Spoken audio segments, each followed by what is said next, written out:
31 জানুয়ারি শুরু হচ্ছে বিশ্ব ইজতেমা। গাজীপুর টঙ্গীর তুরাগতীরে চলছে প্রস্তুতি নিয়ে আরও জানাতে যুক্ত হচ্ছেন সহকর্মী নজরুল ইসলাম। নজরুল, ইজতেমার প্যান্ডেল তৈরির কাজ কেমন চলছে, শেষ মুহূর্তের প্রস্তুতি জানাবেন।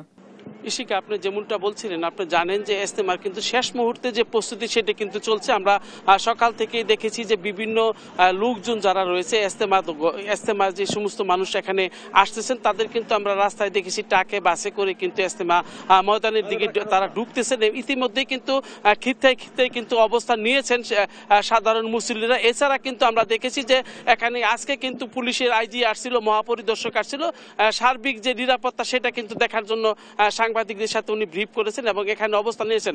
তবে আমরা দেখেছি যে এখানে বিএনপির তরফ থেকেও কিন্তু ব্যাপক উদ্যোগ নেওয়া হয়েছে ইজতেমা সফল করার জন্য। তারা কিন্তু কয়েকটি স্তরে কিন্তু তারা নিরাপত্তা তাদের তরফ থেকে নেওয়া হয়েছে এবং জোরদার করা হয়েছে।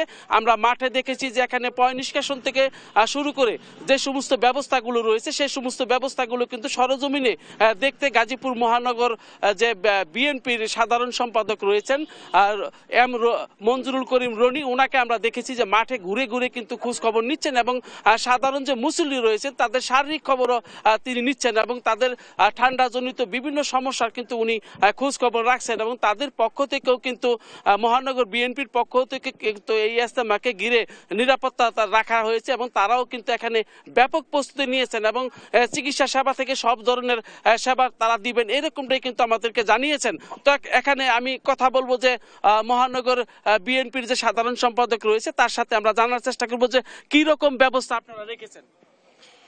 যেহেতু এটা বিশ্ব ইজতেমা, এখানে দেশি বিদেশি ধর্মপ্রাণ মুসল্লিগণ আসবেন। অলরেডি আপনারা দেখছেন যে ওনারা আসা শুরু করেছেন।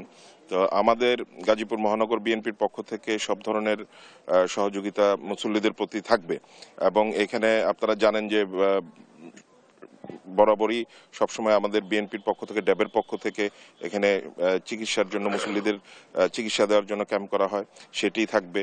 তারপর আমাদের মহানগর বিএনপির পক্ষ থেকে তাদের জন্য শুকনা খাবার বা পানি এবং মাস্ক সেটার ব্যবস্থা থাকবে। আমাদের স্বেচ্ছাসেবকরা থাকবে, ভলান্টিয়াররা থাকবে গাজীপুর মহানগর বিএনপির, তারা এখানে কাজ করবে।